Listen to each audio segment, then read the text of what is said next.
I return from my business trip a day early. Opening the door, I hear a man's voice coming from the bedroom. At first, I thought I was imagining things. But when I heard my wife say, "Don't worry, he'll never find out about this," I realized this evening would change everything. I stood frozen in the doorway of our suburban Chicago home, my suitcase still in hand. The laugh that drifted from our bedroom wasn't just my wife's, it was accompanied by a deep, masculine chuckle I didn't recognize. My heart pounded against my ribs as I set my luggage down silently. Lisa and I had been married for 8 years. She was everything I thought I wanted: intelligent, beautiful, ambitious. We'd met at Northwestern, both working late in the university library. I was finishing my MBA, she was completing her law degree. Our courtship had been a whirlwind, and within a year, we were married. I crept through the foyer, careful to avoid the creaky floorboard near the hallway. The conversation from our bedroom grew clearer with each step. "When does Mark get back?" the man's voice asked. "Tomorrow evening," Lisa replied. I could hear the smile in her voice. "His flight lands at 7. We have plenty of time." I checked my watch, 5:43 p.m. I wasn't supposed to be here. My pharmaceutical sales conference in Boston had ended early, and I'd caught an earlier flight to surprise her. Some surprise. "I can't wait until this is all over," the man continued.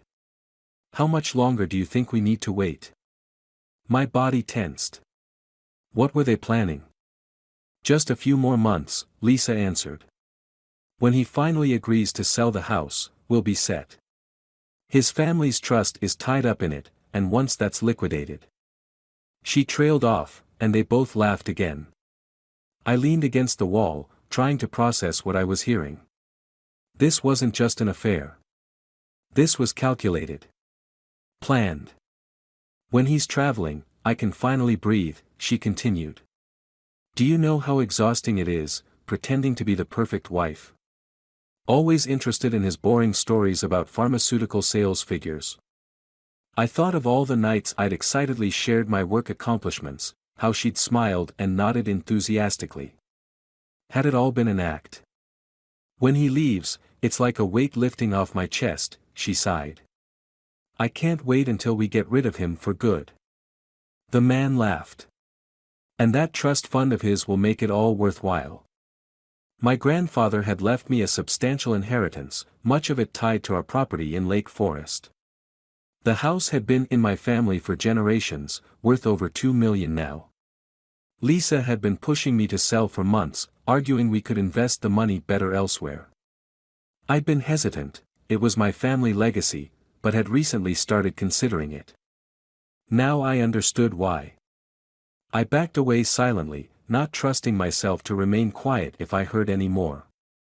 The betrayal burned like acid in my veins. I'd always handled our finances, but Lisa, being a corporate attorney, had insisted on being included in all major financial decisions. I'd given her access to everything, believing we were partners. Instead of confronting them, I slipped out the front door as quietly as I'd entered. In the safety of my car, I pulled out my phone and called the one person I knew would help, Jacob, my college roommate and now one of Chicago's most ruthless divorce attorneys. "Mark, what's up?" Jacob answered on the second ring. "I need your help," I said, my voice steadier than I expected. "Lisa's cheating, and they're planning something with my inheritance." 20 minutes later, I was sitting in Jacob's downtown office, the Chicago skyline gleaming through the windows as dusk settled over the city. "First things first," Jacob said, his expression grim. "Don't let her know that you know. The moment she realizes you've caught on, she'll start covering her tracks." "What do I do?"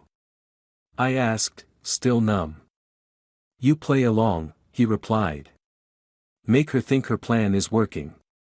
Meanwhile, we'll be 10 steps ahead." Over the next 3 weeks, I became the actor Lisa had apparently been all along. I returned home the next day as scheduled, kissed her hello, and told her about my full day of travel. She feigned interest perfectly, asking questions about the conference and sympathizing about flight delays I never experienced. That night, as she cuddled against me in bed, I fought the urge to recoil. Her touch, once comforting, now felt poisonous. "I've been thinking about the house," I mentioned casually over breakfast the next morning. "Maybe you're right. It might be time to sell." Her eyes lit up with an eagerness she couldn't quite disguise. "Really? That's a big decision, Mark. Are you sure?" "I think so," I nodded. "The market's good right now, and that inheritance could do more for us invested elsewhere." She reached across the table and squeezed my hand, her wedding ring catching the morning light. "I think it's the right decision, honey. We can build our own legacy, not just live in your family's shadow." While Lisa thought she was orchestrating my financial downfall, Jacob and I were building an impenetrable defense. We discovered her lover was Ryan Blackwood, a financial advisor she'd met through her law firm. Their plan was simple but effective: convince me to sell the family home, then divorce me once the assets were liquid and easier to divide. What Lisa didn't realize was that my grandfather had been shrewder than she knew. While I'd told her about the inheritance, I'd never explained all the details. The trust wasn't just tied to the property, it had specific provisions that Jacob helped me leverage. "She's been documenting your arguments," Jacob informed me after hiring a private investigator. "Recording conversations where you discuss finances. She's building a case for an uneven distribution of assets." "On what grounds?" I asked, incredulous. "Emotional distress, potential financial misconduct, fabricated, of course, and she's trying to establish that your family wealth was commingled with marital assets to the point of being indistinguishable." I shook my head. "What do we do?" "We create a paper trail of our own," Jacob smiled, a predatory gleam in his eye. "And we sell the house, but not the way she expects." The meeting with the real estate agent was Lisa's idea. She found Sandra Malone, supposedly one of Chicago's top luxury property experts. Later, I discovered Sandra was actually a friend of Ryan's, prepared to undervalue the property and facilitate a quick sale. I agreed to every suggestion, watching Lisa grow more confident with each step.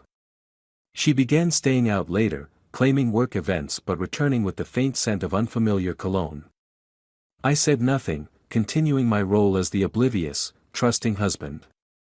Meanwhile, Jacob connected me with Elijah Thompson, a legitimate real estate developer interested in the Lake Forest property. Through a series of shell companies Jacob established, I created a path to sell the house while protecting my interests. "The beauty of this," Jacob explained one evening, "is that your grandfather's trust specifically states that proceeds from the property's sale must remain with blood relatives. Lisa wasn't added as a beneficiary." "She doesn't know this?" I asked. "The full trust document is over 60 pages of legal jargon," Jacob smiled. "She's seen the summarized version you've shown her, but not the codicil your grandfather added before his death." 2 months after discovering Lisa's betrayal, we were ready to close the sale. Lisa had been giddy that morning, making plans for a celebration dinner that evening. She'd already begun subtly mentioning potential investment opportunities that Ryan had, coincidentally, suggested. The signing was scheduled for 2 p.m. at Chicago National Bank. Lisa arrived wearing her power suit, the one she saved for her biggest court appearances. I recognized it as her armor, her costume for what she thought would be her greatest performance. What she didn't know was that I'd arranged 2 separate meetings. While she sat in the bank's main conference room with Sandra and the bank representative she'd selected, I was upstairs with Elijah, Jacob, and the bank's actual estate division manager. At 2:30 p.m., my phone buzzed with a text from Jacob: "It's done. The property has been legally transferred. All proceeds are securely in your protected account." At 2:45 p.m., Lisa's carefully constructed world began to crumble. I watched from the mezzanine as a bank security officer entered the conference room where she waited, followed by the bank's fraud investigator. I couldn't hear the conversation, but I could see her expression transform from confusion to disbelief to horror. By the time I walked into the room, flanked by Jacob and the bank's senior vice president, Lisa was standing, her face drained of color. "What's happening?" she demanded, her voice shrill. "They're saying the sale can't proceed." "The sale has already proceeded," I replied calmly. "Just not with Sandra here. The house has been sold to Elijah Thompson's development group." "But," she stammered, looking between me and Sandra, who was now avoiding eye contact. "And according to my grandfather's trust," I continued, sliding the full document across the table, "all proceeds remain with blood relatives. Which you are not." Her eyes darted frantically across the pages. "This isn't what you showed me before." "No," I agreed. "It wasn't." The fraud investigator cleared his throat. "Mrs. Bennett, we have evidence that you and Ms. Malone were attempting to devalue the property significantly below market rate, which constitutes real estate fraud." Lisa's gaze snapped to Sandra, who was already gathering her papers. "Sandra, don't you dare." "I've been granted immunity," Sandra muttered, not meeting Lisa's eyes. "In exchange for my testimony about Ryan Blackwood's involvement." The mention of Ryan's name was the final blow. Lisa sank back into her chair, her carefully applied makeup unable to hide the shock distorting her features. "You knew," she whispered, finally looking at me. "How long have you known?" "Since that day you told Ryan I'd never find out," I answered. "I came home early." The color drained further from her face.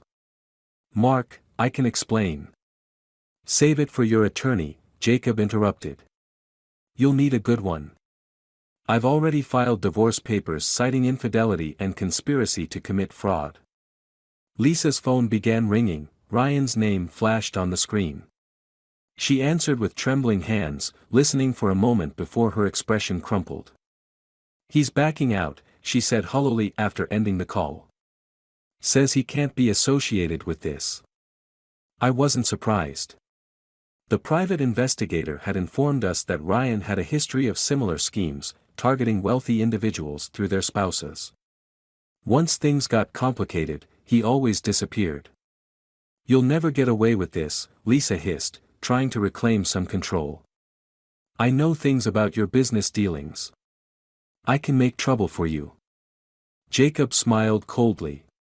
"We've anticipated that. Every questionable business decision Mark supposedly made has already been reviewed by the IRS and cleared. We've been very thorough, Mrs. Bennett." As security escorted Lisa from the building, I felt no triumph, no satisfaction, just a hollow emptiness where my marriage had been. 8 years of memories, tainted by the knowledge that they might all have been part of her long con. That evening, I sat alone in a hotel room overlooking Lake Michigan. The house keys were already with Elijah's team, movers would collect my personal belongings the next day. Everything Lisa and I had built together was gone. My phone buzzed with a text from an unknown number, "This isn't over." Lisa's final threat. Maybe she was right. The money was protected, the divorce proceedings would favor me given the evidence, but the betrayal had changed something fundamental inside me. I didn't know if I could ever trust again, if every smile from a future partner would make me wonder what scheme might be lurking beneath. As Chicago's lights reflected on the dark water, I wondered if winning this battle had cost me something more valuable than money or property.